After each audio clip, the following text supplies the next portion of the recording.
he had his first heart attack, I think in 2009 maybe. So it was when I was like really young, 8 years old, 9 years old. He was like going in and out of the hospital specifically for like a whole month straight, just in and out, in and out, in and out. I remember like just thinking like when is he gonna die? Like when will he pass away? I was the type of person who would sleep all day, game, and then after my dad passed away, drinking a lot, I got into a fight with like 10 people at the same time. I was blackout drunk. To this day, I don't know. I don't even know who I was fighting. Do you miss him? He showed me how I think he made like 200K, and then he lost it all. His mistakes were very obvious, right? All I had to do was ask him, let me see your trade history. He spent like £55,000 doing those throughout that whole year, failed every single one of them. He basically said that he was in like his last stretch for Forex. It's like, if this doesn't work, he's not doing anything else. Weeks into the mentorship, he's still going through the mentorship now. So he's on week 9 right now. He just passed his 200K funded challenge. Welcome to the CEO of You podcast, where we interview go-getters, entrepreneurs, and people making things happen for themselves. Today, we got a real winner on the podcast in WinWithZac, somebody who's smashing it in the field, somebody who had came on the podcast earlier. We had a little bloop in the audio, but today he's here, bigger, better, and here to make things happen again. Right. We always say the best way to understand someone is to dig into the childhood.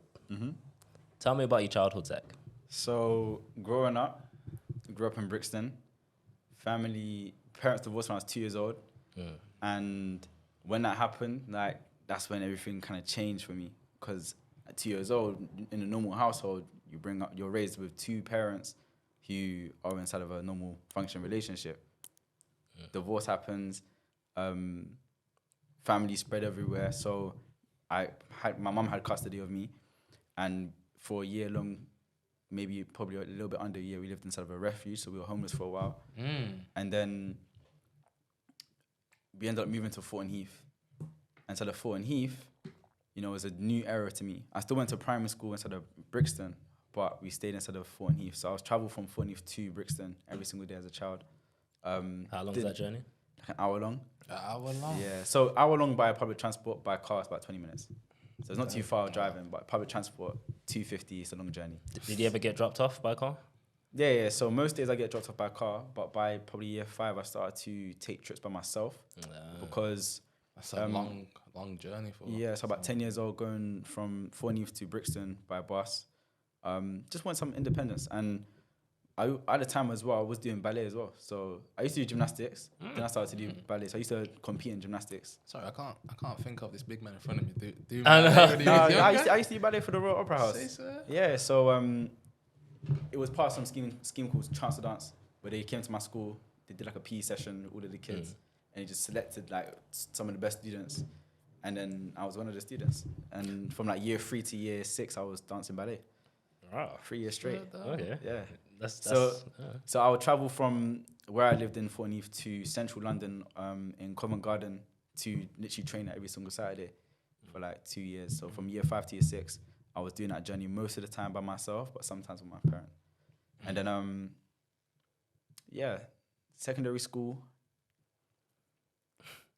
what was you like in school?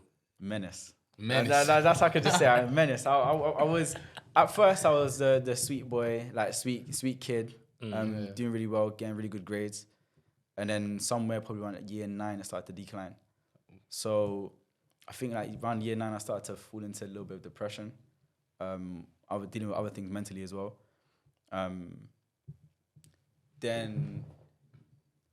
So it ended up being like year 10, year 11. Going through like now finally getting into the GCSEs and stuff like that. In that same time, my dad his health was declining as well. So when his health was declining, I remember in year 11, I was in history class, and no, even before then actually, let's talk about that. Because before then, it was him being in and out of the hospital. So I remember growing up having to so his health problems was complicated. So he had like heart problems.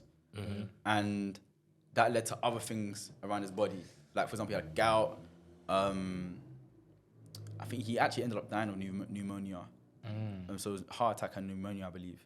So before he passed away, when I was at his house, I would basically be his carer when he should have been my carer, if that made sense. Yeah. So Like, I remember he used to, like, he could not hold his food down in his belly. Like, every time he would eat, he would vomit afterwards. Like, it's not his choice. He would literally vomit. I remember him being so unfit to the point where he couldn't walk up the steps without being out of breath. So it got to that point. I remember me having to carry his vomit to the toilet, pour it out, like proper, like having to look after him, right? So you can imagine me being 15 years old doing that. And that was quite tough for me mentally. And also at the time, I remember like 2016, that was a good summer, man. Like, good music was playing, good venues. Do you know what I mean? 2016 was good. Vibes, Cartel, Fever. Do you know what I mean? That's when it was popping, man. So I remember. How was you feeling? I mean, I know it couldn't have been great seeing your dad like that when that's meant to be like your pops, like that's my guy, and then seeing him sick. I could imagine he was probably healthy before that as well as time's gone on. He had dealt with heart problems beforehand. So he had his first heart attack, I think, in 2009, maybe. So it was when I was like really young, 8 years old, 9 years old. And at that first time, actually, he died. So he died before. But then the doctors resuscitated him using defibrillators and stuff like that. No way. And so he had like an actually death experience. And then obviously came back to life. Did he ever speak about it? Yeah, he said that he could see himself and hear like everything happen inside the room. He could see the doctors. I think he said he saw my stepmom, I think. But yeah, he said he had like a basic and out of body experience. Yeah. That's mad. Anyway, carry on. Yeah, so how did you feel when you had to take care of him, see him in that state? To be fair, it was a mixed emotions because it's like me and him, we didn't have the best relationship. So it got to a point where like me and him would like argue all the time, like really badly, like for years. And I remember specifically one time he was like going in and out of the hospital specifically for like a whole month straight, just in and out, in and out, in and out, like staying there for days and days and days. I had to go back home, get the bag for the clothes for him, bring it to the hospital. I remember like just thinking like when is he gonna die? Like when will he pass away? Like surely it should come at any point now. So I kind of knew that he was gonna pass away, if that made sense. Like you felt it coming. Like. Yeah. And it was one of those ones where for a while after his death, I blamed myself a little bit because in that same thought process, because we'd argue a lot, like, you know, when you're young and you're dumb and you're like angry teenager, all these hormones, you say things you don't mean. I remember me saying in my head, like, just die already. Do you know what I mean? And there's like things like that I remember that really affected me afterwards. And even like being in a situation where I'm inside of the house, I didn't really know how to process my emotions. And I didn't really know how to deal with them and some certain situation that I was in regards to that. So there was times, for example, when he would be crying, telling me that he's scared to die and stuff like that. And he's sitting on like the table or the sofa. There's like three different occasions I had that happening. And I was just playing video games. That's how I used to drown everything out. Just playing video games, used to have my headphones on, not tuning everything out. I remember seeing him crying and listening to him crying in like the corner of my eye. But then like me just like trying to stay ignorant to it, just trying to block it out. But obviously it doesn't really block out, does it? Yeah, you know it's happening. Of course. And then when I slightly grew up a little bit, like probably about a few months later, not even grew up, but like I recognized that was wrong with me. Next time when that happened, I actually stood up, comforted him and stuff, like gave him tissues, water and stuff like that, hugged him. So like there were times I consoled him, so that made me feel better. Like understand that I actually did stuff in my power when he was here. But the stuff that I didn't do, that kind of weighed over me for a while. And that caused me to even, you know, live in a lot of guilt and shame for a while. And then, yeah. Do you miss him? Of course, yeah. Because there's like, you know, that was before I had even finished my GCSEs. So there's a lot of things that my dad's missed from my life that he won't ever see. And things that hasn't happened yet that he won't ever see. What do you wish are some of the things he saw? What do you think he would say, the man you are today? Well, he'd be proud, man. He'd be proud. Because back then I used to be a waste. Like, I used to be somebody who just didn't care, wouldn't do anything, wouldn't put in effort, lack of work ethic, just want to just play games all day. Eat, sleep, game, repeat, literally. So it's a thing where I think that he wanted me to become who I was today, but he didn't really know how to express that in a healthy way to me because the way how he grew up with his parents was quite toxic. So he didn't really understand how to, because his dad wasn't around either. So he didn't really know how to father me because he was never fathered. So but he should try his best. So for me, it's a thing where I do think that he would be extremely proud of who I am today. And the one thing that I guess I miss is the fact that, not even I miss, but like I wish was there was the aspect of him seeing that transition from who I was to who I am. Do you get what I'm saying? Because he was an entrepreneur himself. So he would have been like, go on, son. And do you know what I mean? I even got my degree in accounting and finance. He had his own business in accounting, doing tax returns for media companies. So it's a thing where like he would have saw that, and there's times when he tried to teach me accounting, but I wasn't receptive because of how he would teach me though. Not because I wasn't interested, because I wasn't interested. I wanted him to teach me, but he would give me something really hard to do. Then when I struggle to do it, it's like, see, you don't want to learn. Do you know what I mean? So it's like that's the typical dad approach. Do you know what I mean? So it's just like it just made me feel like whatever, man. Like I don't like it put me off of doing it because what I really wanted was actually just for him to just guide me. But instead he would just kind of be a little bit more egotistical with it when I just wanted him to guide me, if that made sense. Zach, you said obviously you're a completely different person towards who you was when you were younger. Highlight to me the kind of person you would say you was when you were specifically younger, that you look back and you think, raw. So, raw. You know, keyword. Anyone who's not from Belgium says raw. I mean, just crazy. So the question was, what type of person was I?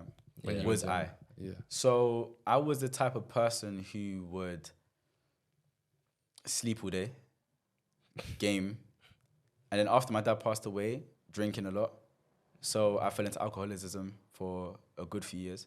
So I would just be drinking. What age was that? Like 16, 15? Yeah. What, you were on the rare nephews? I was in a raise. No, my thing was JD and Coke, bro. JD? Like, sometimes there would be no Coke, it would just be JD. You were just the JD? Bro, straight. That's what I'm saying. Man said there was always 16, JD, but not always Coke. That's not even a nice drink like that. What? Nah, it's actually nice. It's It's nice. It's length. That's what you But yeah, so that was more towards when I was like 17 though. So maybe that end of 16, turn towards 17, smoking weed, just doing a lot of things I shouldn't be doing. So when you said you was drinking your alcohol, I remember you said there was one moment where that was like a couple years later. I had worse experiences before that. Like I remember one time I got drunk at a friend's birthday, and I was by myself at this party. Bear in mind, no friends. No friends except for the person whose birthday it was. Okay. I was drunk, blackout drunk level. Fuck, I think I had a whole bottle of salt to myself. I got into a fight with like 10 people at the same time. For what reason? I don't know. I was blackout drunk. To this day, I don't know. I don't even know who I was fighting. I could cross roads with them today and I wouldn't know. Bro. Did you not think at that point when you woke up the next morning, like? Yeah, that's a key. Actually, I didn't even mention it earlier, but that's like a key moment when I realized that I need to make a change there because I remember walking, like I literally, okay, cool. So what happened was, I walked back home. So when I got into the fight, I got kicked out the house. I think like police were called and stuff like that. Got kicked out the house. Even though I was in a fight with 10 guys, they could have been on me. But yeah, so I remember like, I got kicked out. I didn't have my coat with me, so my coat was inside of that person's bedroom. My phone was in like the house somewhere as well, so I didn't have my phone on me. Bearing in mind I'm drunk as well. I don't know what I'm doing. Don't know where I am. This is in a completely different side of London to where I live. What age was this? 16, 17? No, this is more like 17. Okay, yeah. 17, maybe 18. Yeah. Cool. Yeah, maybe 18. Carry on, though. One of the two. 17 or 18. You're walking back and you're drunk as hell. So I was just drunk, and then I got into a fight with another person. So I don't remember who I was fighting. It was some Eastern European guy, I'm pretty sure, middle-aged guy. I can't lie, he spruced me up, man. like the 10 guys that was mine now, but the one Middle Eastern guy, I think I met Chimaev there still. So I remember like after that there was some like random some Asian guy. He came, noticed it. He stopped the fight and he sent me in a cab home. So that's a really kind guy. Random person I never met him, put me in a cab home. even then, I think I must have drunkenly said the wrong address. So it ended up at a completely different street to where I live. No clue where I am. It's morning now. I'm inside of like a sweater and I'm like cold. I knock on some random person's house and they let me inside of the house. They like give me some water and stuff like that. I sober up for a little bit and then I'm like, okay, cool. Like starting to kind of get a little bit better of a bearing of where I am, who I am, what I'm doing, where I'm going. So do you know what I mean? So and then I ended up just going home after that. And I had like blood all over my trousers, busted up lip, like bruises on my face. I still got pictures somewhere. But I remember like waking up the next morning, my mum saw me, she was horrified. Like she was horrified. She took me to the hospital, like A&E even. And I remember me just realizing that, like I have an alcohol problem. I went home, it was exactly the JD glass as well. I poured that down the drain. I was like, nah, like this ends today, man. I poured that down the drain. And yeah. So you had that experience. Yeah. But then you went on to have another experience with the car. Yeah. Tell me about that. What was that not like? So I don't get it. That one was more of a thing where I fell asleep at the wheel. But I had drunk. So basically on one New Year's Day, went to a friend's New Year's party, and I was dropping some friends home afterwards. But beforehand, I had been drinking. That's the problem, right? Okay. I was drinking before, and I had alcohol in my system. But by that point when I was driving them home, I was relatively, like, you feel sobered up, but you're not actually sobered up. You still have alcohol inside of your system. Okay. It was at 9 a.m. as well, driving them back home, hadn't slept yet, still coming down off of alcohol. Just fell asleep at the wheel on my way home after I dropped everyone off home. It wasn't even far from my home as well. That's the worst part. Right. It was like almost made it. It was like 5-10 minutes, and I crashed the car. What did you crash into? Some cars that were parked, and like afterwards, police saw me. I remember sleeping inside of a jail cell on New Year's that day. Bro, what a way to start the year. That was crazy way to start the year. Crazy way. But that was in Jan. That was in New Year's, bro. Literally, it was New Year's Day. Literally. I started New Year's in a jail cell. on blue pillows, tough as hell, eating porridge and trying to sip coffee. But trying to sober up. But yeah, like they read the thing and it was like reading. I think the breathalyzer. I think it was reading like 68 or 72. Like that's really high. That's really high. Really high. Right. And that's why so after that I had to go through a drink driving course and stuff like that. And the crazy thing to me is the fact that at that point in time I wasn't even feeling drunk when I crashed. Like I can still function perfectly fine. It was just the fatigue. The whiplash wake you up, man. I'm pretty sure I listened to like Rick James or something as well. That's the worst part. That's the worst part. Listen to Bootsy Collins, one of the two. That's I know. You know what's worse? Man's got some high tolerance. The minute you wake up out of that, you're like, yo, I was only down the road. Only 5 to 10 minute drive. I can't imagine crashing so local to home still. I'll be pissed. But the thing is, that's the thing. It can happen to anyone. Like when you, a lot of people drink drive, and now that I don't drink drive anymore, I see it so much now. Where a lot of people drink drive, and it's like, yeah, man, I'll be alright. But when you're drunk, you have that increased level of confidence that you don't realize how deep it can get very quickly. Like if I was to have crashed into somebody, I would get a life sentence. Yeah. And especially because you're drunk as well, they increase the sentence even more. So what you're saying is you got lucky that day, really? I got very lucky. I'm lucky. You could have died. You could have been. I never hurt myself. I'm lucky I never hurt somebody else. Exactly. I only hurt someone else's car. I apologize to whoever it was for that. You know what I mean? But was the car nice? No, it's just a normal car. Just a normal everyday car. Like Ford Fiesta 2012. Yeah, something like that. Say that. That's fine. That's a little payout. But obviously, no, it's an inconvenience to the person. Do you know what I mean? That's what it's more. Imagine waking up and you just see your next man's car on New Year's. Do you know what I mean? On New Year's, that's the worst part. Yeah, about to go start New Year fresh. On the way to the yo, is that my car? Yo, someone's got it out for you. That's hilarious. That's all right. So that was a interesting life to begin it before you actually started taking control. So you said one of the key defining moments for yourself was obviously the alcohol. I feel like anybody watching this who drinks would look and think, "Raw, I've had them nights where I woke up and I just thought." It's ingrained into our culture in the UK, especially. It's definitely the UK. It's really bad here. You know, alcohol kills more people than any other drug in this whole plan it. And what they say, when going out on the piss, is just usual. Especially It's in the casual. culture. University as well. It's a casual The drug. amount of time, especially because I went to University of Worcester. There's like a bridge in it. I know what bridge you're talking The about. amount of people that have passed on that bridge just from being drunk is crazy. What do you mean? Like, Probably fall down. it's fell down. Raw. Fell down. And then obviously there's like the currents so Yeah, quick strong. and it's so cold as well. They said a lot of people before they die get shock. Yeah. That's It's peak. That's what I'm saying though. Like And university students drinking. yeah, that's mad. when you drink, you're not in control, and that's why I realized that I want greater degree of control over my life, so I'm not gonna drink as much anymore. Like even when I get drunk now, I don't actually get drunk. I just get tipsy. If anything, Yes. because then you still have control of yourself. You can still enjoy it. You don't have the after effects of you like, oh, hungover, you're sluggish the next day. Like I don't do that anymore. It is kind of scary for like, because obviously you have those friends who want to get flat out drunk, and I think, bro, what happens if we weren't here?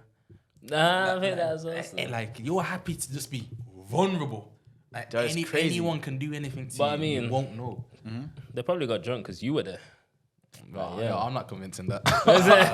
They would have done it regardless, but I'll be real. probably. Probably. Yeah, probably. Because my thing is, if you would have done it with me here, this is probably normal to you. The Yeah. fact that you can do it in front of me, like, I think that's crazy. But back to what we were saying. Yeah. What are some of the most key defining moments in your life that changed you to the real boss you are today? So when my dad passed away, of course, when I was 15 years old, that put me in an interesting space because now I'm the man of the family. And it's like, even though my parents weren't together and that all of my siblings, all don't live underneath one roof, I'm still like the man of the family, if that makes sense. Right? So that put me in a position where now I had to start thinking about things a little bit more differently now. And not only that, but not having that male guidance there. And that put me in a position where I had to discover what masculinity was for myself. I had to discover what manhood was for myself because I didn't have that key figure there in that moment of time when it mattered the most, in my opinion. So what happened then is my sister noticed that I needed some guidance. So she introduced me to a friend called Kais. I remember he took me out to go, there's a place called Valley Park in Croydon. And that's where he took me to pretty much go there to just play pool, talk, have a man-to-man conversation or boy-to-man conversation, I guess you could say. And he pulled up at my house in the Audi TT. And, as a guy, young, I think he was 22, 23 years old at the time. And he looks like me. Like, he's black and he's got this nice car. So I'm thinking, cool, let me ask him what he does. And he found out he trades Forex. Interesting. But, this is around the time, this is 2017. So this is before a lot of the popularity that surrounded Forex was there, if that makes sense. Like it's only probably like the past 3 years, maybe, not even 3 years, maybe 4 or 5 years where people started being like, oh, Forex. But back then, this is before that, right? You only really know it if you're in the know, if you know people that do it already, or if you know people inside of the world of finance, or if you went to university and stuff like that and studied finance inside of school. You only really know about then.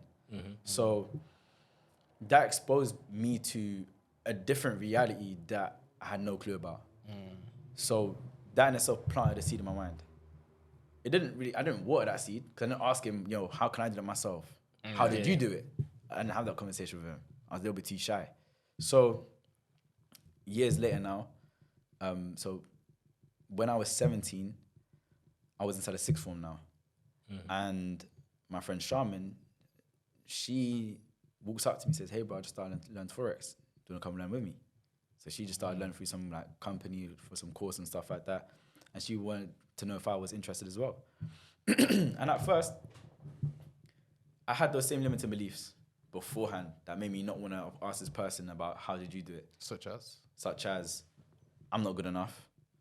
I'm a lousy student. I'm probably not going to go anywhere academically. Because at the point of time, I was the type of student that would go to sleep inside of the class. That was my nap time. And then on top of that as well, it's another element was I was one of those people that I just wasn't focused. Like I wasn't disciplined, I wasn't focused, barely getting up to school in time, barely in school full stop.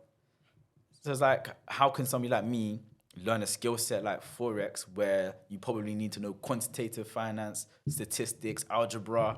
You have to know all of these different things. I thought, I have no background in this. Why would I even start this? Do you know what I mean? I thought like it wasn't feasible for me. So I just pretty much just put in the sign and said, you know what, I'll think about it.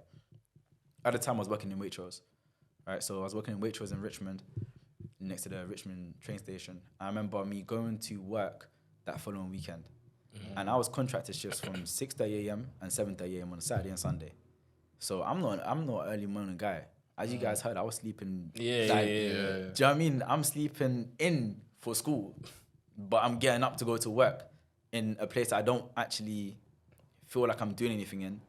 It's not really exercising my mind. It's not benefiting me something financially. It's not really something that I want to pursue, you know. And then on top of that, from Monday to Friday, I'm at sixth form, and then afterwards, I'm also at work as well. So I guess the thing that I was most committed to at that point in time was work. Making money. I was making a decent amount for my age, 17 years old, making between 1 to 1.5K a month. It's not bad. Right, part-time as well. It's pretty good. Do you know what I mean? Good, yeah. Pretty good. But the only problem was the fact that I didn't enjoy it, and it didn't supplement me. It wasn't giving me any opportunity to learn. And specifically about that day when I woke up to go to work, something changed in me, because now I'm starting to see things a little bit more differently now. Because there was actually an event that happened before this, actually, before I went to work, but I'll talk about that afterwards. So I went to work that morning, and you know when you wake up early in the morning to go to work, and you sit on the edge of your bed and you're staring at the wall for 10 minutes straight, deep in life. You're thinking, is this You're just even worth thinking, like, is this even worth it? Like, why am like, maybe I should call in sick. Like, do you know what I mean? Maybe, will I get paid for the sick? So the sick pay, have I run out of sick pay hours? Like, do you know what I mean? Like, you're doing bare calculations, see if it breaches a contract. Like, that was me. And I was like, you know what? Let me still go, because I'm pretty sure I wasted my sick pay days anyway. So then I went to work that day, and I decided to speak to some of my colleagues. Usually I don't really speak to my colleagues. But I thought, let me speak to my colleagues. And inside of Waitrose, a lot of people that work there between the ages of probably like 30 to 70 in some instances. I'm pretty sure I was speaking with a guy who was, I think he was like 65 years old or something like that. He telling me how he's been working there for 30, 40 years. That's a life sentence. That's crazy. And what was this position? Just normal stacking shelves, bro. Like, nothing So crazy. no upgrade. No, if you're working inside of the store, instead of, you know, the inside of Waitrose, there's not really any superior roles except for management. Do you know what I mean? Like, it's unless you're working inside of like the headquarters and doing accounts and stuff like that, and maybe, but just working inside of the store, you're just gonna be a normal sales assistant. Maybe you might do deliveries and stuff like that. I said 34 years. Long time. That's a life sentence, like you said. And I was thinking how it was like it was like seeing a mirror and seeing what I would be like in that same time frame if I don't change my decisions and make better choices. Because they say insanity is doing the same thing repeatedly, expecting a different result. If I continue clocking in every single Saturday and Sunday, and then let's say I finish school and I say, cool, let me go full time. Now I'm doing it full time Monday to Sunday. What result am I gonna get? Exactly like mine. I'm gonna be exactly like my man. In fact, I remember speaking to him specifically, and you were saying how he came out of retirement to work back in there. Didn't have money. Oh. Do you know what I mean? So, you know, you could work your whole life and make certain decisions, but if you don't set yourself up in advance, you're gonna be stuck like him. And, you know, when you should be retired, when you should be resting and relaxing, or at least doing something that you're passionate about and that you love, that fulfills you, instead you're working at a job that's very repetitive, that doesn't actually yield any benefits to yourself or the community, except from finances. And a lot of people inside of this position, I recognize how many people were inside of that position after that day forward. And I remember me thinking specifically for the rest of that shift, you know, what can I do today that would allow me to not get that same result in my life? And growing up, as I mentioned before, my dad had his own accountancy firm. So he started a business in accounting where he would do tax returns and accounts for media companies. And growing up, I saw, when I was going inside of the living room at times, I would see him at the living room table, dining table even, on his laptop, boxes and vest, headphones on, vibes and listening to music, enjoying himself, just tapping away on an Excel spreadsheet. And he's like, son, guess how much money I made today? Yeah, I mean, going to bed. Guess how much money I made today? He showed me an envelope, 2K. Like, just from this morning. Go up at 6 a.m. You only get on your bed now. What's going on? Do you know what I mean? So I was like, all right, fair enough. So I grew up with that though. Like I grew up seeing him making money. And I also, on the flip side, I also saw my mum, who at the time was struggling, right? So she was working inside of a care home. So what, two sides of the coin? So I was living like two sides of the coin, right? So I was getting two completely different experiences of life from these two different parents who both cared about me and pretty much same age as well. So it kind of gave me a glimpse. To a degree, you could say that, yeah.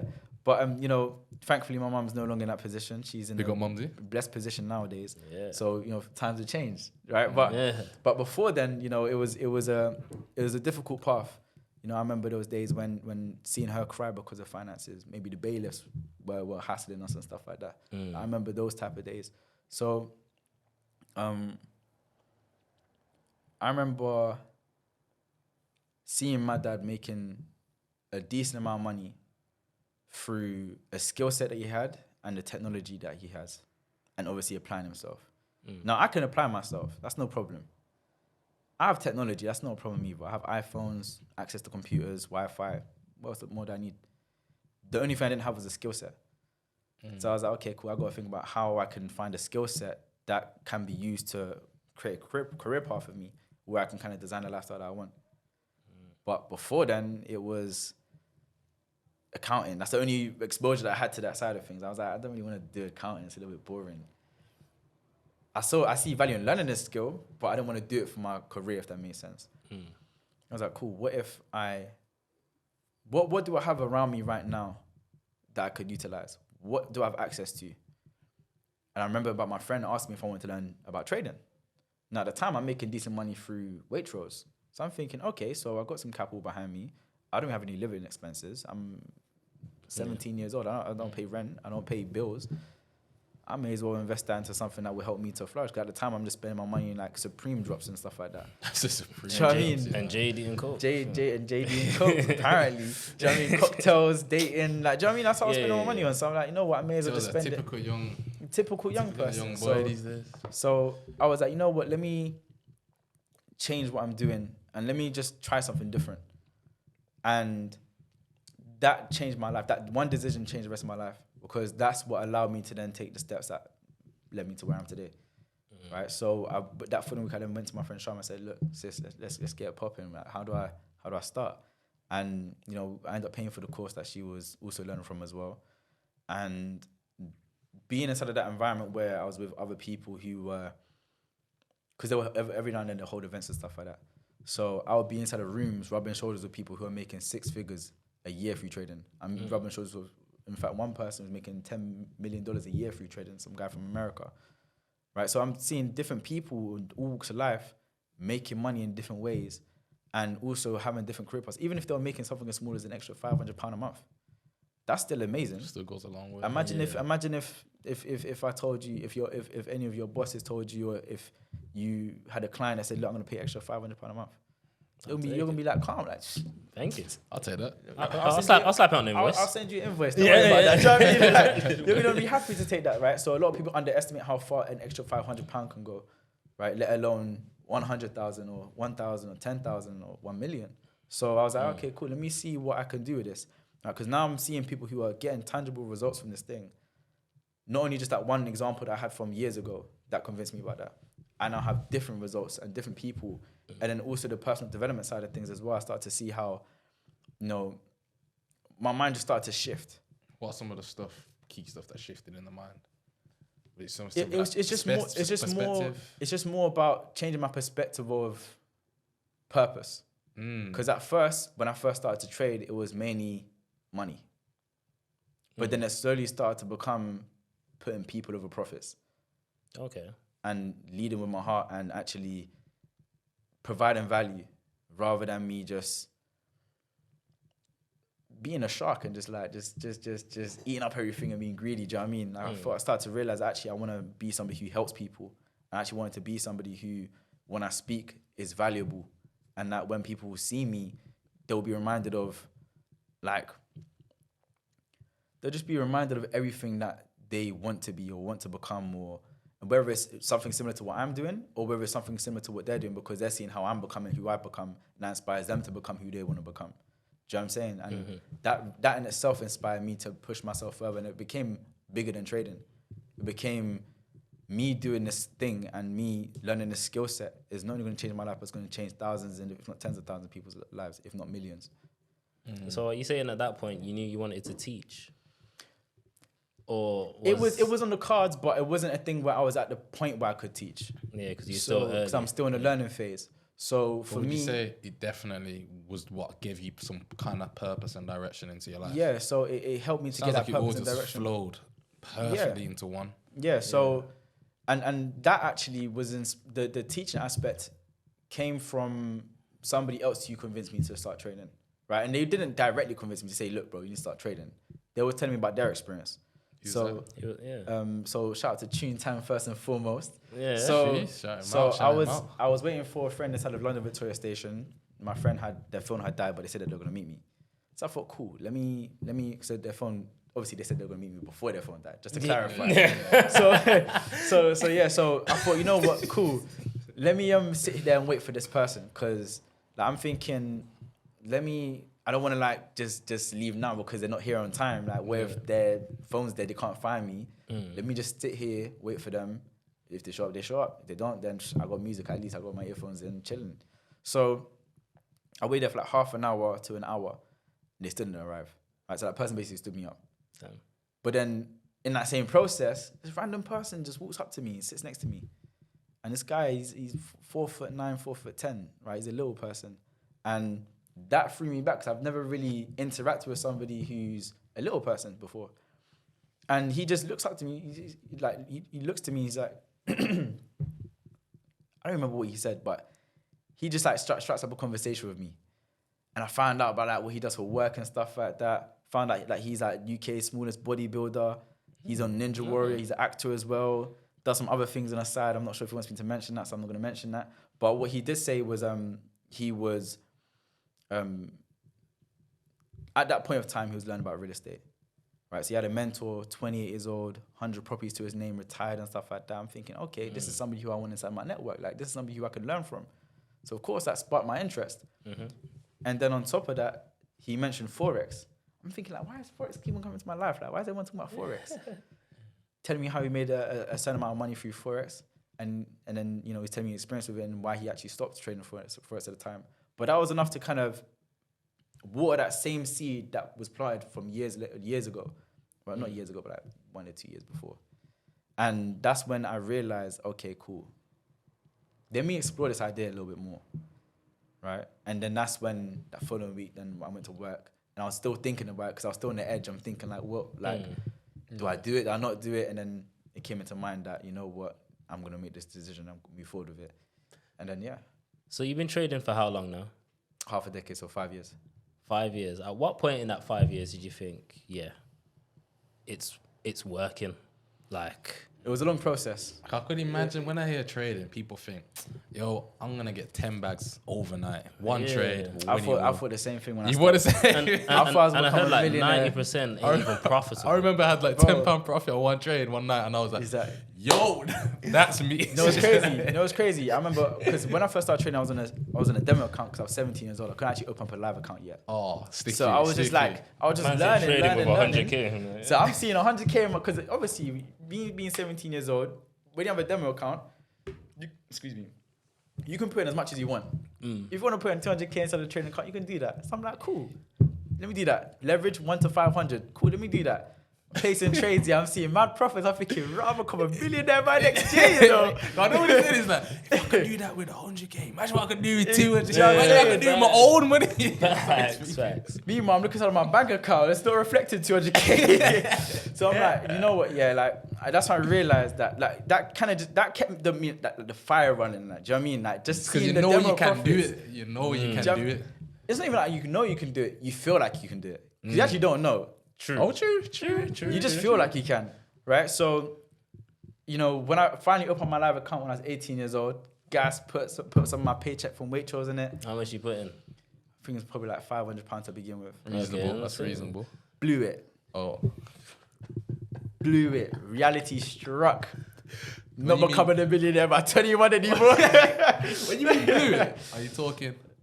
I'm talking zilch. On one trade? Maybe even One negative. It might have been like negative £10 or something like that. Or negative trade. £1. How many No, trades no, did no, it take you? Like a I few? don't remember exactly how many trades because it was years ago. But I just remember me just like placing trades impulsively, not actually having a strategy. I'm just placing trades based on how I feel. yeah. So talk to me. Just know what I'm give a saying? quick tip. What's some of the mistakes people come into trade? Well, misconceptions. Let's get into that after I talk. If you don't mind, let's get into that after Alright, I like cool. wrap up because I want to talk about like how I got into like where I am today. Yeah. So you might learn some of those lessons along the way. So Oh, big up. So 18 years old, put money inside of my account, blew it all. Alright, no worries. It's nothing to a young boss. You know what I mean? It's nothing to a young boss because at first it burnt. It's my first time just putting money in something and losing it. But the one thing is I'm a little bit detached from money. Like I just see it as a tool. So I'm like, it's whatever. It comes with the game, right? At first, of course, it does hurt your ego a little bit because it's like, like I was wrong. Because that's what it mainly is I was wrong. But you're not really wrong. You're just doing stuff wrong. Do you know what I'm saying? You're not stupid. You're not incompetent. You're just doing stuff in a way that doesn't yield you the result that you're looking for, right? So I was learning for that company. And by the time I was 19, I realized that the company I was learning from, they kind of had me eating out of their hand. So I was taking signals from them. They had education to it as well, which gave me brilliant foundations. But it didn't give me enough for me to know exactly step by step what I'm going to do to actually gain a consistent profit from the markets, or at least gain a consistent entry point inside of the markets. So I realized that, okay, cool, let me stop paying this money company. Let me just start going on my own road. So I went on my own little trading hiatus, started to just learn by myself, learn with some friends I also learned and met through my trading journey so far. And we used to like link up with each other, sit in a car, looking at viewpoints, dreaming about the lives that we want to live. And we used to share strategies with each other, share things that we learned with each other. I remember those times that, I just soaked up every bit of information I could possibly find on the internet. Internet, books, baby pips, YouTube, all of it. And it got to a point where I had like 100 strategies inside of my head. Obviously, that's an exaggeration. It wasn't actually 100. But I had loads of different strategies inside of my mind. Yeah. And now I'm placing trades where I'm finally finding some entry points. But then I'm inside of a position where, because I have so many different strategies inside of my mind, I put one position as a buy, but then now my other strategy tell me to sell. So it's like, Okay. I'm basically trading both sides of the markets now. Obviously, this is stuff that's just not going to work. Like you can imagine that's just not sustainable. So I found myself just losing money like that. And I remember walking through Oxford Street and I had £600 live open profits in my account. Blew it all in the same day. Bro. Blew it all in the same day. Why? I didn't have a strategy. I didn't have like a set strategy. I wasn't disciplined. I wasn't taking my profits. I wasn't doing all of these different things that I do now that helps me to actually make sure that, you know what, like even my psychology was off. Like I don't care about this trade. I'm just putting it into the market, seeing the money gassed up. I'm like, yeah, it's going to keep it going up. Not even to be fair, that day I did revenge trade quite a bit. I could imagine, bro. I'm like, I'm down a bill. Let me put me. I'm gonna make that back. But that's what I'm saying. Like, it's a lot of it psychological because at the end of the day, you can give any human being a system to do something. They're all gonna execute differently based on their personality and their emotions and all sorts of things that affect your decision making. So, I didn't really understand that back then. I barely understood risk management, let alone even reasons for entries, right? So I would just basically like copy different strategies and try it out, find it on YouTube, think, oh, let me try this strategy, let me try this strategy, let me try this strategy. I would never actually stick with one. So I was strategy hopping. A lot of people do this to this day. They jump from one strategy to another strategy. They try out one strategy for a week. Oh, it doesn't work. I'm not making £1 million. Let me move on to the next. Where do you think that is? It's just human nature, to be fair. Like I think it's just people not really having guidance. They don't really understand or respect how long it takes to master something. They don't understand the mastery process, right? Because a lot of the time you think that you will go into something and straight away you're going to get it. But when you don't get it, you feel disappointed. But instead of feeling disappointed, why don't you just see objectively that, oh, maybe I should track some things. Maybe see if there's something I could do to improve each step of the process. what I'm saying? And a lot of people don't do that, especially to begin with, because they're not really taught to do that. Especially when trading, because it's all down to you. There's not really anyone there supporting you. Yeah, You're by yourself in your bedroom, putting in the buy or sell button, and then you lose money or make money, and that's it. Rinse and repeat, right? So it's a thing where there's nobody there behind you telling you what to do, when to do it, how to do it. Whereas inside of a normal job, inside of education, you have support there. You have people telling you what to do, how to do, when to do it, and if what you're doing is right or wrong, and how to make certain developments from that. Trading, you don't get that. So it's all on you, and that's why you have to play those roles all at the same time. You have to be a manager, you have to be an educator, you have to be the student, you have to be the employee. So what point did you get profitable? Because right now I'm just hearing blowing cash left, right, and center. Yeah. 2 years, 3 years? 2 years. So 2 years. 2 years making money, losing it, making money, losing it, making money, no progress. And what happened was, leading up towards the second year, I just started to blow accounts like crazy. And I was like, just fed up. Because when you start trading, people around you, they won't really believe in it. Unless they're traders themselves, or they know somebody who's had success from trading, they don't really believe that it's something that you can do to gain some sort of level of success out of it. So they see it as, it's a scam, or Forex doesn't work, Forex, leave it to the banks. In fact, people don't even realize that banks trade inside of the markets. The largest institutions, in fact, the people who run the whole economy are trading inside the markets. Do you know what I mean? People don't realize that, but they think it's a scam. But the reason why they think it's a scam is because that they know somebody who's been messaged by somebody on Instagram DM that they sent money to, and then they took off the money, or they know somebody who they paid for a course, or they paid for signals, and they run after the money. Like, do you know what I'm saying? There's a lot of people who are disingenuous inside of the Forex industry. So of course people think it's a scam, but it comes out of ignorance into what trading actually is. Because some people think that trading is you going out there, you have to sell service to somebody else. You don't. You have to interact with anybody else except for your broker. It's just you and your phone and your broker, and the trading apps that you use. So you don't actually have to interact with any human being, unless if you have an issue and you need to talk to your broker and say, look, there's an issue in my app, la-di-da-di-da. That's the only time you ever have to, and that's a rare occurrence. Get that sorted quick. Yeah, that's sorted quick. It's not you having to sell anything to anybody. That's a decision that you make, and that's based on you joining some sort of company that has a multi-level marketing way of lead generation, basically. If that's how they do it, then of course you're gonna go inside that company. You're gonna try to sell for that company. But that's not trading. That's just you selling for a company.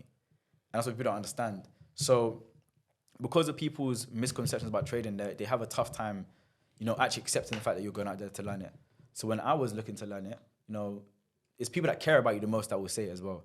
So I'm guessing your mom said something. Yes. So I love my mom, and she knows this, and she's proud now. But when I was in my development stage, she was like, maybe you should get a plan B. Maybe you should start thinking about getting a job here and there. Maybe start working inside of a real estate agency. Maybe my sister was working inside of a real estate agency. So, my sister was getting amazing success from it. Top sales head inside of the whole company. Anywhere she goes, she sell the hell out of any property. Right. So shout out to my sister, of course. And so, seeing that as well, I'm seeing her getting successful, and I'm thinking, cool, maybe I should like pivot. Maybe I should go to university. And I did go to university in the end, studying accounting and finance. But yeah, like I was in a crossroad where it was either I switch what I'm doing and I pivot and go down a different path and just leave what I did alone, right?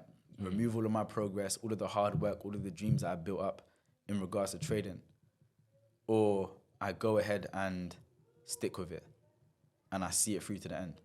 And I was thinking about like life. I was thinking about the fact that we're all gonna die someday. And if I'm on my deathbed, I'm gonna be thinking about the fact that I never actually saw this thing through. I never really saw the end of it. So it became a thing where I actually didn't really want to do anything else either. I just wanted to trade. So for me, it was a thing where I have to see this through.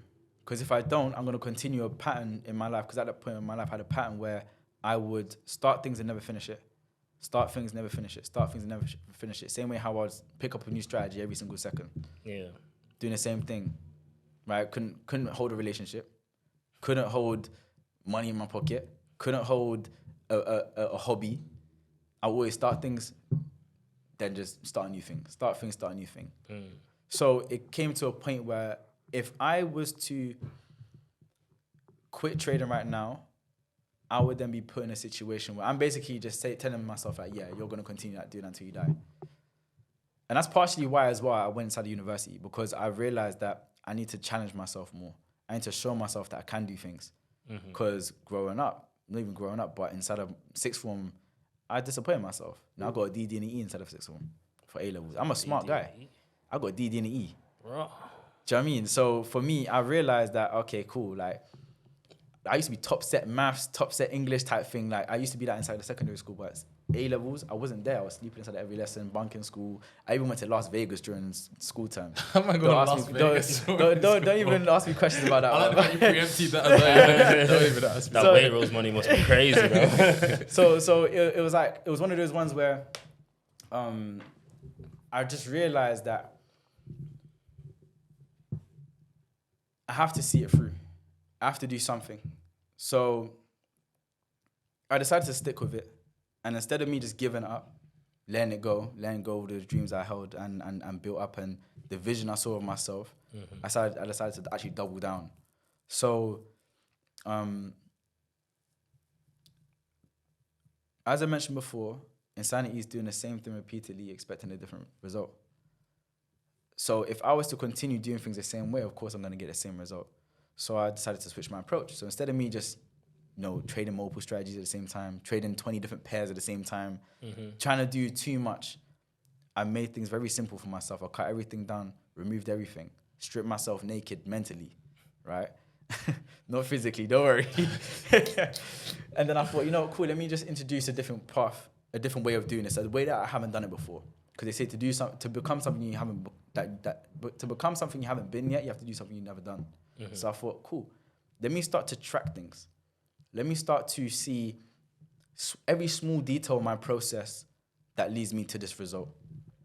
So, and another thing I did as well was I just stuck to one strategy. I stuck to one approach. And I just worked on that. I told myself, I'm not leaving this approach unless if it really tells me it just doesn't work, but I'm going to stick with it and I'm going to refine it where it needs to be refined if it needs to be refined. Okay. Each week, I will track everything. So I'm putting in trades, I'm tracking how much sleep did I get the night before. That impacts things, you don't really think about that. I'm tracking what trades I placed, why I placed it, where I placed it inside of the markets, what was the outcome, how much was I risking, how long was I inside of that trade for, how long did it take for that trade to build up. If it doesn't go in my direction, what was there inside of the markets? Was there something I could have seen that could have told me maybe you should get out? I'm tracking everything. I'm trying to spot different patterns that's occurring, different commonalities across each of these different trades that I'm placing. And then I eventually, I would make it a routine where every week I would think of one thing that could just improve inside of my approach. Just one thing. And I'll just follow up with the relevant improvements that following week. A lot of trial and error. A lot of things didn't work. But there was a few things that did work. What were those? Perhaps we'll get into that later on. So it got to a point when that second year, I ended up becoming consistently profitable. Jeez. I know, right? I was so happy when I realized it. I was making like, profits and keeping it. do you know what I mean? And I finally keeping it. I was making profits and finally keeping it, right? And that's the position you want to be in, right? Because most people are making profits, but they're not keeping it. Blowing it straight up. It doesn't matter how much profits you make if you're not keeping it. I've spoken with people who've made 200K profits and they lost it within a month. It's like, you didn't even get a chance to even enjoy those profits. Facts. So it doesn't really matter the fact that you made 200K. Can you do it again? Maybe not. Especially in the time frame you did it in. Did you keep it? Definitely not. So what use of it if you made 200K? So inside of that year, I was just trading, compounding my own capital. And then my third year of trading, that's when Ricky FX, right? So an associate of mine, he noticed how well I was doing inside of Forex. And he noticed the journey that I've been on. He said, you know what, bro? Because I had a Telegram group on, it was literally just a private Telegram thing where it was like basically my journal. Yeah. Right. So it was not like everybody's posting. It was just me just posting my trades, just like making keynotes and like why I was placing trades and the mistakes I was making, things I need to do, improve and stuff like that. And just like with like maybe like 7 to 9 people inside of it. And people start to see over time like my progress. And he's like, you know what? I'm starting a new service for my business, Fish and Pips. I want you to be the person who sends signals for it. right? Because he was starting a new service, the HF channel. So that's when the HF channel's main purpose was to literally send intraday and scalp signals to other people who want to basically trade without having to trade, if that makes sense. Yeah. Right? They just want to be able to make the money from trading, but they don't want to do the analysis and stuff like that. The easy part. The easy way, right? And I always recommend the easy path is not the best path. But we get into that later on. That's one of the mistakes that most people do. So, and that's a mistake I've made myself for a long time. Just following Just signals. being dependent and following signals, but that doesn't allow you to actually grow as a trader. But anyway, we'll get into that in a second. So, you can imagine that's a big jump. Being somebody who's just training for myself, I've only just recently become consistently profitable, not too long ago. Like a year is not a long time. And then on top of that as well, I'm inside the university at the time, studying accounting and finance. I'm thinking, I've never been inside of a position where other people are also following the same trades as me. And it's like I'm responsible for their money now, in essence. Because if I place rubbish trades like all year round, I'm going to get some angry messages. Do you know what I mean? It's going to damage my reputation. I'm going to get some angry messages. So it's a big risk. So I was like, you know what, though? I'm confident. Let me go ahead and take the challenge. I was nervous to begin with, accepting it, of course. But I was like, you know what? Like, I feel like as men, you should rise up to challenges that stand in front of you. Like if there's a challenge there, rise up, man. And I rose up.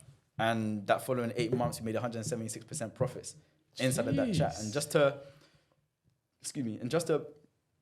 put that into perspective, because I know you guys don't trade properly.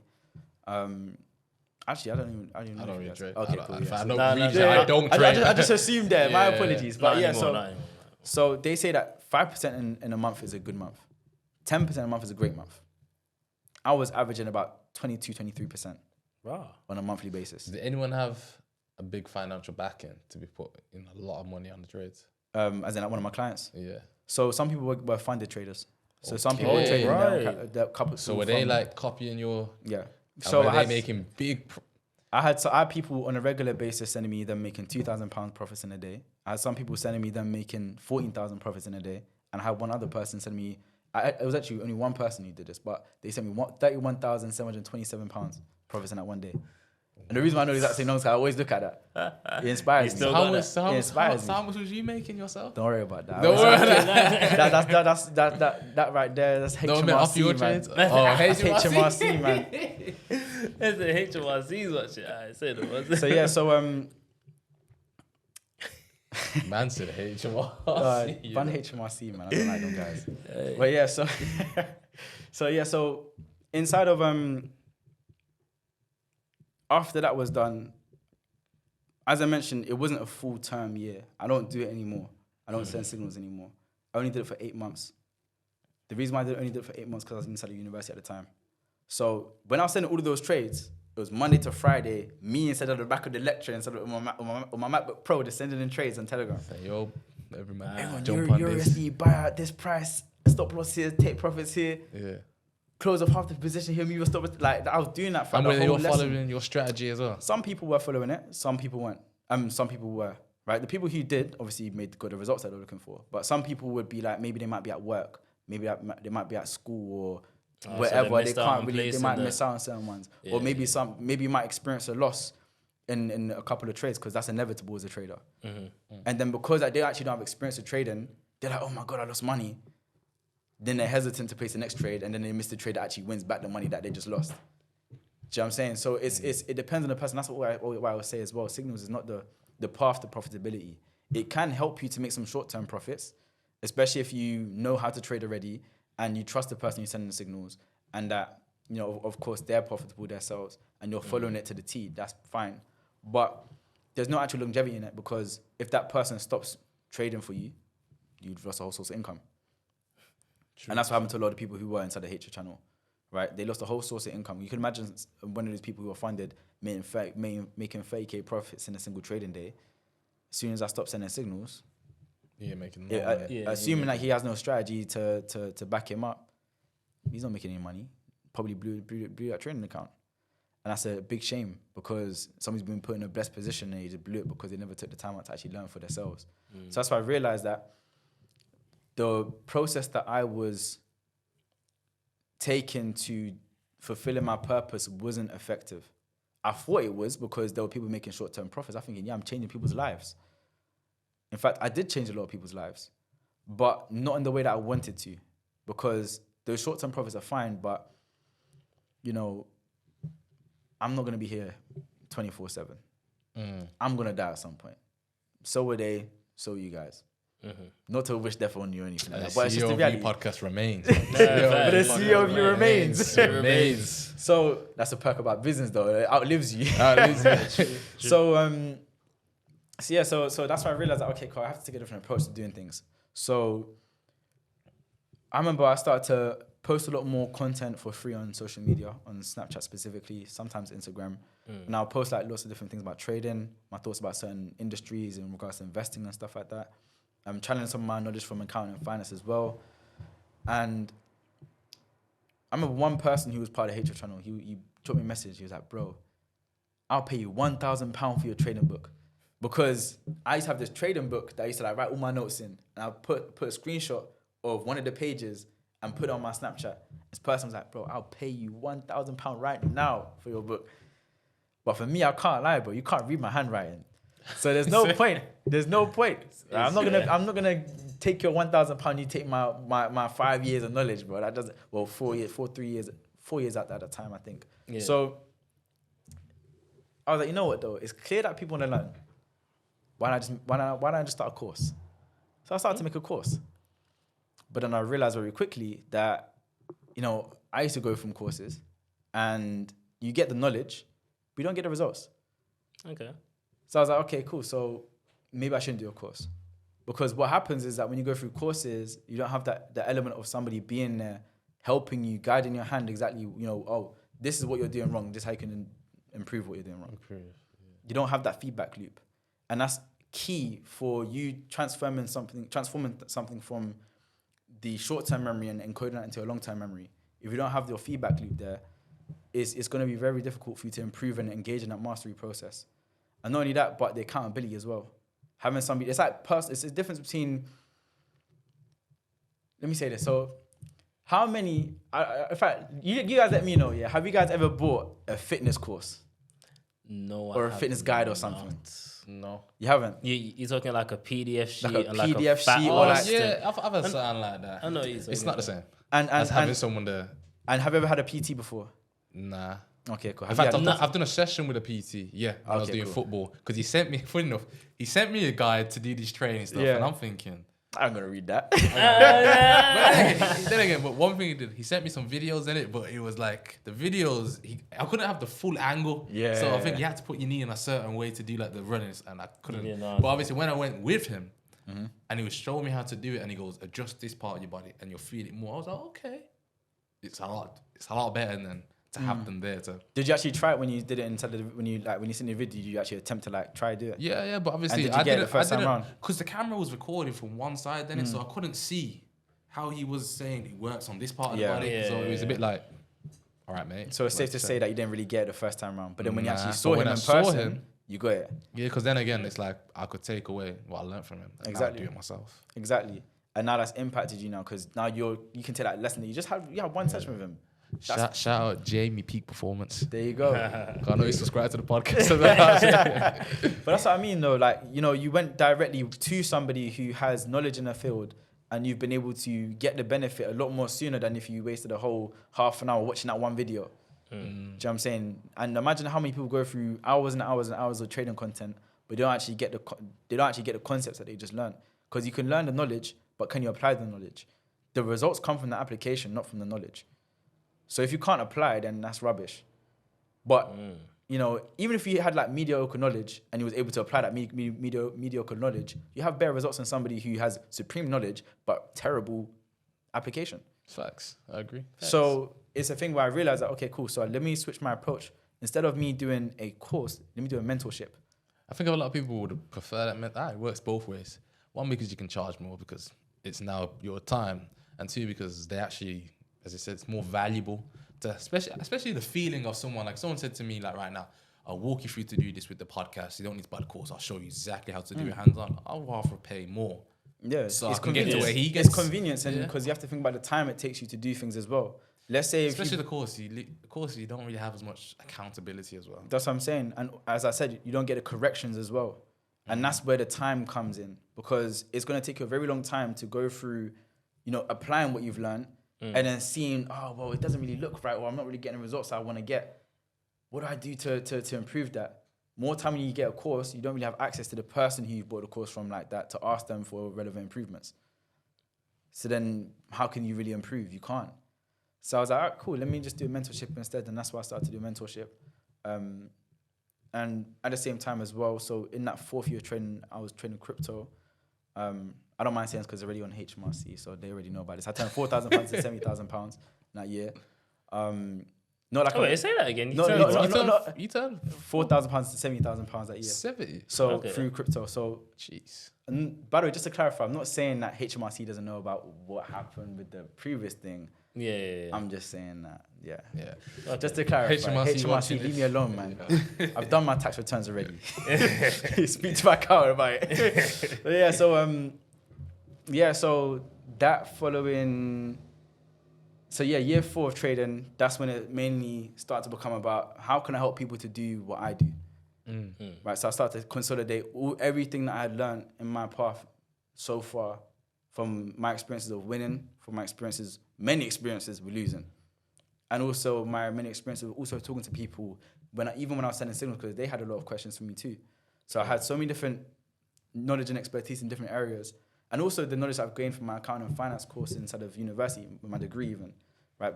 Because I had that degree back in me as well, that helped me to understand the markets in a deeper level to a lot of people. So skill set. So even on a lot of people when they teach trading teach technical analysis. What about fundamental? What about why the economy actually moves? Why a currency actually depreciates or appreciates in value? What makes foreign investors attracted to a certain country over another? Like, you don't really think about those things, because a lot of people just say it's support resistance trend lines. Well, that's not really telling you why the markets move. It's just saying how the markets move. So you're missing elements of detail there. So I thought, let me just combine all of my skill sets and put into this course, my mentorship, and start teaching people. And, a year later, here we are today. I got over 58 people learning from me. And, tell them about it. What did you do to the now point? Yeah. To the now point. Tell them right now how you living and what you do, bro. Tell them about the wins now, because you're here, big Birmingham City. Big Birmingham City. Raw. So, it's right, crazy, Tell them about Birmingham. Town. I don't even know if that was even the right accent. That was probably horrible. Town. That sounded more Scouse. I know. I was thinking that. But yeah, so I just live my life, man. Like now, I'm in a blessed position now where I finally I'm able to hold down a relationship. Finally able to stick to a career path. Amen. Finally able to stick to my hobbies. Amen. Yeah. Family's proud of me. Big up. Traveling to different countries. Yes, sir. I'm also, we went from having a bust down Mini Cooper with the roof caving in, the windows messing up. I remember that Mini. Yeah. Steph drove it here on the first episode. I remember showing. I sent it to Ajne. I remember your story, or you done like a dialogue from when you said. Are we allowed to say her name? Come on, why not? Yeah, because you talk about Steph, and you said the video was like the bust down Mini Cooper, and you had to put black bags over it or something like that. And then you said to her, one day we're gonna get a TT, and then something like that. Fast forward a couple of years later, you've got the Audi TT. Now you've got the TT. And Mark 3. You know what I'm saying? You can't have the Mark 2, not the Mark 1. Go have the Mark 3. Mark 3. Yeah, she had the right one. So that Mini Cooper, man, that held us down though. I'll be real. And that's the thing. Like a lot of people, they're too afraid to just be like just real. Some people try to go out of pocket to go ahead and do something outrageous. But I'll be real. Like if it's not within your means yet, don't worry about it, right? And I don't mean just like how much you have inside of your investments, because that's a big mistake that I did. I had great investments, but my cash flow was poor. So I was able to build accounts, but when you build accounts, if you're withdrawing from it consistently, you don't really get the compound effect that you're looking for. Okay, yeah. So with me, I made it a habit to not withdraw. So for me, that meant that my cash flow wasn't the best, right? So that's when I learned a major lesson in like the past 3 years, right? Because first 2 years, not profitable, not making any money through trading, making money, losing it, might withdraw some, I'm happy, I'm gassed, going selvages, put some more money inside of the next paycheck, boom, gone. Do you know what I mean? So you don't have to give yourself years and years and years of time to actually compound your capital in a consistent way, and that allows you to have that longevity behind you. And a lot of people, when they go inside of trading, they think, oh, I'm gonna make $1 million tomorrow, $1 million next year, I'm gonna make 100K. And when they think that, like, I had the same idea as well, as I'm gonna go inside of trading, I'm gonna quit my job by the end of this year. And what's the harsh truth? Bro, I'll be real, bro. Trading's not gonna replace your full-time income. Not at the beginning, at least. You have to put years and work to actually do that, right? And it's not just the years taken out to actually learn and master it. It's the years of actually applying it and getting results consistently and allowing your capital to compound over time, right? You can go ahead and get a funded account and you can fast track your progress and start making money full-time off of that as well. But I'll be real, when you have your sole income placed upon trading, that becomes a problem. Because psychologically speaking, if you're not trading, you're not paying rent. You're not paying for food. Your family's going to starve. Can that lead to impulsive decisions? It can lead to a lot of fear of missing out. It can lead to a lot of anxiety, hesitation.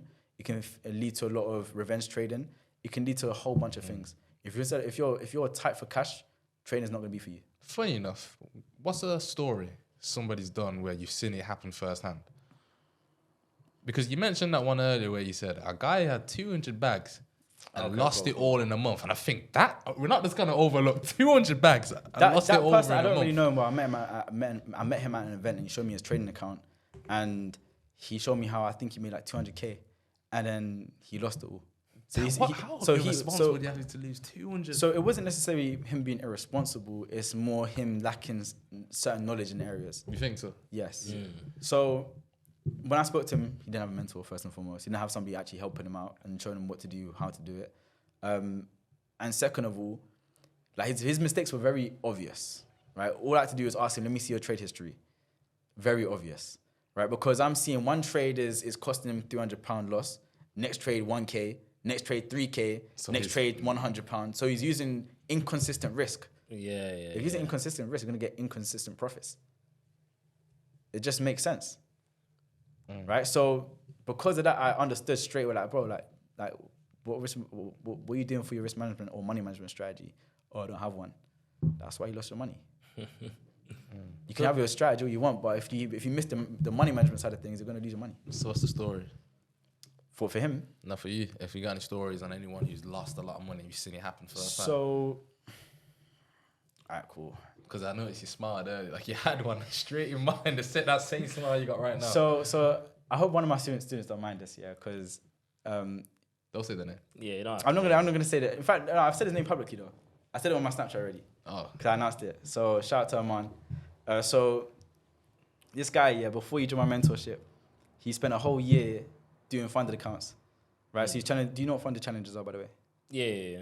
Do you know what it is? Nah, I know what a funded account is, but what's a funded challenge? So the funded challenge is what happens before you get a funded account. Yeah. So you basically have to. Oh, don't you have to meet a and certain prove you profitable. Yeah. So basically, my brother was saying you have to meet a certain amount of requirements. Yeah. So you have to make a certain amount of profits inside of a time period, to basically prove to a proprietary firm that you are profitable and that you're worth them giving 100K. Do you know what I mean?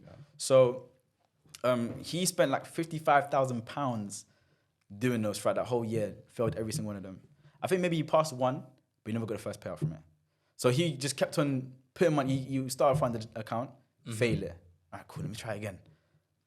Do it again, fail it. Why is it that you lost 55,000? You got to pay to enter a challenge. Yeah, so each time you do a challenge, you have to pay for it, right? So that's how prop firms can make a challenge.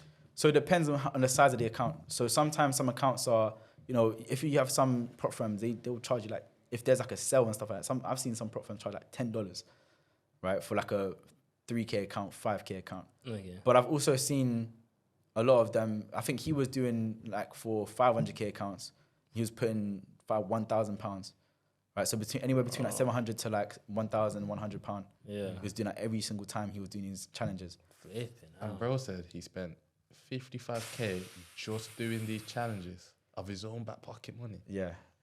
So he's an entrepreneur as well. He's doing his own thing. I mean, Airbnb and stuff like that. He's killing it, man. Honestly, he's killing the game there. But he's always had a passion for Forex, right? So he went ahead and he tried to do it, and he failed. He failed. And, he had learned from some people before. And he was telling me about, like, their approach and stuff like that. I was like, all right, cool. I don't know who it was. I'm not going to say who it is. I wouldn't even do that anyway. But he basically said that he was in like his last stretch with Forex. He's like, if this doesn't work, he's not doing anything else. I was like, don't worry, bro, we got the silver bullet. Came to the right man. You came to the right person, we got a silver bullet. 8 weeks into the mentorship, he's still going through the mentorship now. So he's on week 9 right now. Big up. And he just passed his 200K funded challenge. So he just passed the first phase and the second phase, and now he's just been funded for £200,000 in capital. Jeez. So now it's time to make some money. So now it's time to finally make back those losses, right? So in the past month, I believe he's made over 20-25% profits. Nice. After 200K account. So he started on a demo account at first. Yeah. And then, so on that first demo account, I think he made 15% profits.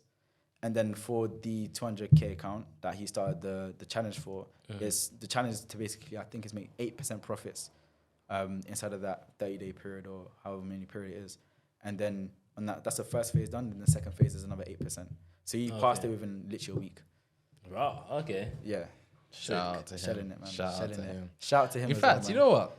Tell us about the program and obviously what you do. I was actually about to say. Because obviously you said the wins, obviously the TT, what you're doing, being in Birmingham.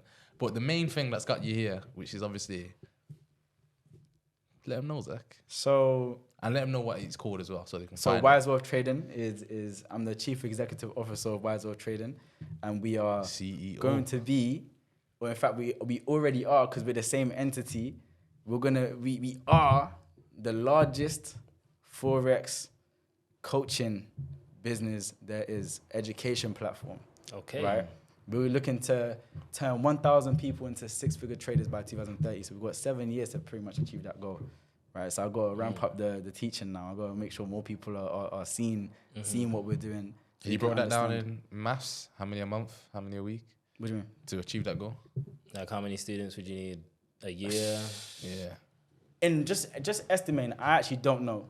But I'm guessing we'll probably need about 5,000 people, right? Because from between now and 2030. Yeah. Oh, okay, I get what you're saying. I'm guessing probably about 5,000 people. Okay. That's assuming about like 25% of those people become 6-figure traders within that time period, because that gives them a solid 7 years to build up. Yeah, fair. And then a lot of people will also be new as well, so they're probably 6 figures straight away. They'll probably be 4 or 5. Yeah. Do you know what I mean? And you know what's funny? The credibility as well. Let's see it happen. Do you know what I'm saying? That's how I put out there. Right? So we got to make sure that we put out there, hold ourselves accountable. If we don't hit the goal, then we don't hit the goal. But if we, to be fair, if we don't hit the goal. Not if we don't. We know you will. We know you will. Do you know what it is? If you don't hit the goal, well, there's going to be some 6-figure traders. True. Like, that's impressive, bro. That's still impressive. You know what I'm saying? So it's amazing what we're doing, and we're seeing people grow in ways that's bigger than just trading. Because I wanted to take people on that same journey that I went on, where it's not just me, looking to learn how to make money inside of the markets. It's me literally evolving, me becoming a new person and better person, me impacting people's lives all around me. Just the same way how that person sat me down and sat next to me inside that train station, and we met up again to the Planet Organic. He's teaching me how to meditate. He's teaching me, put me back onto reading, and he's literally changing my life actively there. Just him speaking to me, saying the right words at the right time, changed the rest of my life. I'm doing the same thing now, but I'm passing it forward, because at the end of the day, it's not about what somebody did for you. It's about what you're going to do with what that person did for you. Yeah. How are you going to pass it forward? Pay it forward even. It's funny enough you say that, because I was saying, the first thing you did when you came in, we were talking about the wins. It's like, you spoke about moving to Birmingham, everything that's going on with Steph and everything, and obviously the pup. But I noticed you smiled more about when he goes, my students. Yeah. See where he's smiling now. It's like, and the first thing he said, it's like my kids, man. Like seeing them. So when you said evolving, you could see you've evolved as a person. Like even when he's smiling, like, yo, I did this to you guys. I'm able to help you guys benefit, make more money, live free lives, and it's good to see someone's actually happy for the work they're doing. It's a thing where it's like I genuinely care about everybody who's my student, even who know my student. I care about people, man, just in general. Like I just have unconditional love for people for some reason. I don't know why, but yeah, it's just something I just developed over the years. I just started to have unconditional love for people, and when people start because think about it, somebody's come to you and trusted you with their hard-earned money and their time and their energy. And even they're just them being vulnerable with you and being honest with you about things that they're going through. They're trusting you with these things that's precious to them. and you're helping them through a situation that's very tough for them. And then they're coming out of it smiling, like, bro, like, you helped me so much. It's a beautiful feeling to have, man. And I genuinely, like, I'm sure you guys get it with your platform too. You get people messaging you saying, this podcast has helped me so much.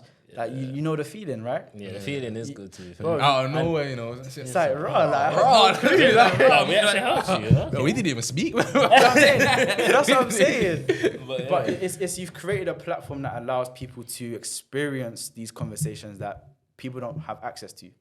Facts. Like, when you actually think about it, a lot of people don't have access to even people like yourselves or like me or like the other guests that you have on this podcast. To be fair, this is what I've been saying. Like, if we was younger and there was a podcast like this, we'd be listening to it. Yeah. And you know, the funny thing is about the podcast as well, it's like the people we've had on, everyone's smashing it in the field. So like, if someone said to me, yo, I'm looking to get into trading, watch this podcast, contact that guy. I know he sort you out. Sales, watch this podcast, contact that guy. Yeah. Lawyer, watch this podcast, contact that guy. Boxing, watch this podcast, contact that guy. You just, and you know the thing is, especially for us guys, like if, as we said, you know, we want to learn about this. We know who to go to. We know when to go to. Yeah. Even then, value exchange podcast. Yeah, we're in it. Buddy, listen, I need to learn. You know what I'm saying? It's sick as well, still. It's sick to have people like you guys on, man. Likewise. If I was a student, quickly run me through what I'd get. So it'll be a mentorship program, of course, 12 weeks. Yeah. It'll be one call a week. And first we cover the absolute basics, right? Because at the end of the day, it's people coming inside of the mentorship with different levels of ability. Some people are going into it with 2-3 years of experience. Some people are going into it with literally brand new traders. Never traded so before. you do take. So if someone was watching I this was right now literally and say, wondering. I don't know nothing about trading and they had some money to invest, could you teach them from ground level? Definitely, yeah. Because that's where I started. Of course I'm going to cater to people like that. So I mainly cater towards people to young professionals who are either new or struggling traders, right? So whether you're absolutely brand new to trading or you're trading but you're not really getting the profits that you're looking to get, and maybe you've hit a little brick wall and you don't really know where to go, like I basically will help you. And you know, first we cover the absolute basics, right? That way we all move forward from the same foundations, because you can't build a foundation on some shaky ground. Like imagine you try to build a mansion on a hill that's being prone to landslides. Like, you know, for us, though. Do you know what I'm saying? In Jamaica, we have a lot of those. So it's a thing where... Why you gonna draw them out? Shout out to my people, man. But no, it's like that, though. So you have to consider the fact that you want to make sure you're building from stable foundations to begin with, because there's people that I have taught who have literally 3 years of experience, want to go for the absolute basics. And it's not only just like, oh, what candlesticks are and stuff like that. It's also how we got to where we are in our state of economy and where we are today and why Forex is the way how it is. Talk a little bit about the Bretton Woods Agreement. Talk a little bit about how money even started. We're international traders. All these different things, people don't really understand what those things are. So what we do is we cover those brief foundations to begin with, that we actually understand what Forex is and how they're making money inside of the markets. And then we move forward into technical analysis from there. So that's when I start showing people the technical analysis side of my strategy. So if you guys don't know, technical analysis is simply what you're seeing on the charts. So when you're looking at the chart, you're seeing the candlesticks going up and down or the lines going up and down. It's basically how you're seeing the markets move, right? And what you're seeing on the charts. After that, then we go into fundamental analysis. And that's when we start going on to a little bit more about macroeconomics and economics in general, right? International trade and so forth, and how interest rates impact a currency's price, how GDP affects it, how even treasury bonds or, that's where it goes into quantitative easing, quantitative tightening and so forth. See, I'm going to act like I know what you're talking about. I know. But I know someone's listening and like, I know what you're talking about. But it's obviously, when people get in, everything's explained to them. In a very simple so way. walk them through like, because how long is it? 12 weeks. So walk them through the progression system. So if someone was to come to you and like, I'm ready to invest, what is there to expect going through the weeks? In regards to the course, how it's planned out for them. Let's say beginner level or just middle level. From beginning to finish. Yeah. So beginner stuff is right at the beginning. Yeah. Technical analysis goes into the beginner stuff, and then it starts bridging into the intermediate, and then the advanced. And then on the fundamental side of things, we start off with it's basically like basics, intermediate, advanced, as you go through each section. Okay. And how long are we allowed to, how long is the sessions? 1 to 2 hours, depending on how many questions people have. And if it's like a group session, then it can be like 2 hours, because a lot of people don't call. And is the questions. Paperwork, of course, provided as well alongside with it throughout the mentorship? As in like tasks. Yeah, tasks. Yeah. So I provide weekly tasks as well, because at the end of the day, I want to help people to not just give the knowledge, but I want you to really have the knowledge. Because you can hear about something one day, but by the next you're gonna forget. So that's because it's still inside of your short-term memory.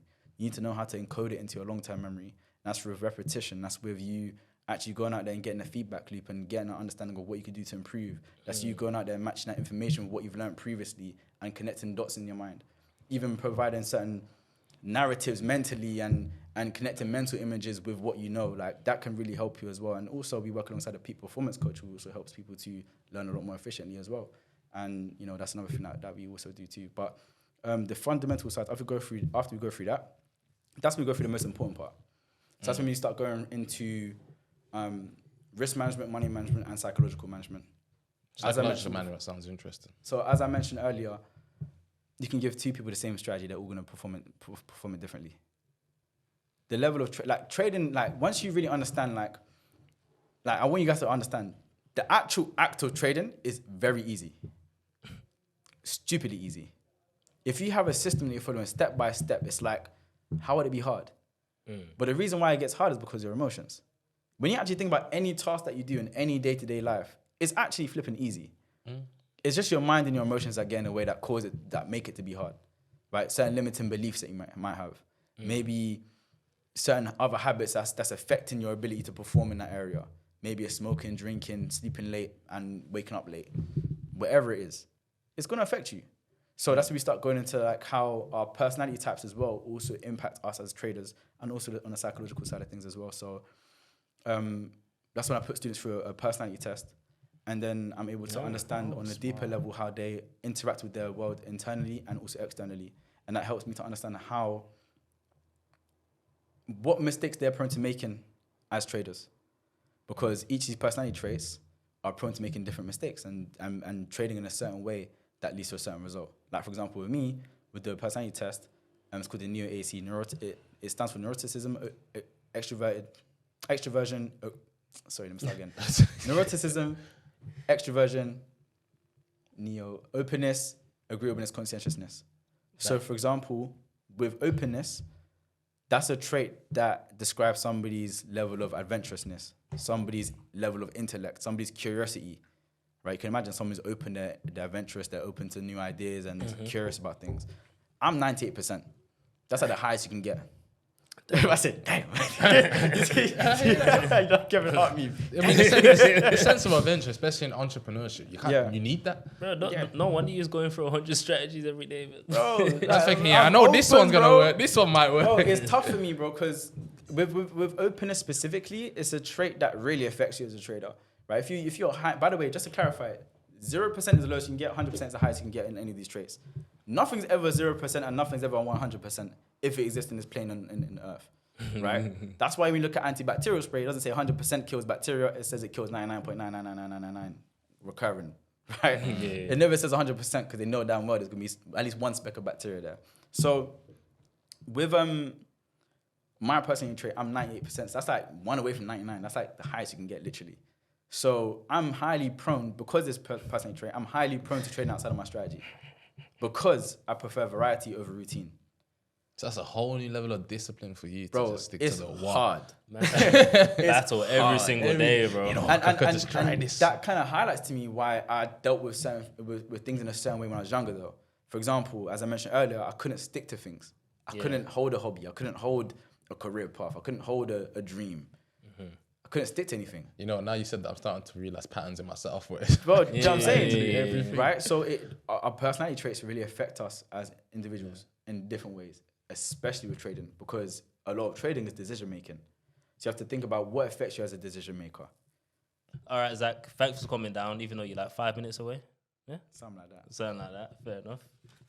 Thanks for the knowledge you dropped. If anyone wants to find you or learn from you, free, paid, whatever it is, where can they find you? So, Instagram, Snapchat, WinWithZac, so WinWithZac. Or if you want to follow the Wise Wealth Trading's Instagram page, it's Wise Wealth Trading Official.